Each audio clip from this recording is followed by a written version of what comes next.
Nivoaka tamin'ny fanginany ary nitondra ny heviny mahakasika ireo îles éparses ny ministra ny arena stratéjika nanambara fa kompania iray no nahazo ny fahazon-dalana na ny permis hanao ny asa fikarohana ao Beloa Profond ao ny akonjay ary. Maro ny îles éparses fa tsy anankiray fotsiny fa le izy ny atsanjo zany mbola tsisy famaritana araky ny efa nolazainy président hoe tsy mora manao an'io zavatra io matoa ny teo aloha tsy nahavita dia misy zavatra sarotra ao anatiny io fa tsy maintsy rehefatsika miandalana le izy dia raha ohatra amin'ny Jean Donova zao hoe io mbola tsisy famaritana fa ny antsika ny ananatsika fotsiny sao dia le zone économique exclusive ina no iasantsika ary ina no namezany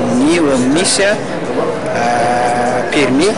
ho an'ny compagnie anankiray satria ao anatin'ny faritra zone exclusive ary efa hitantsika fa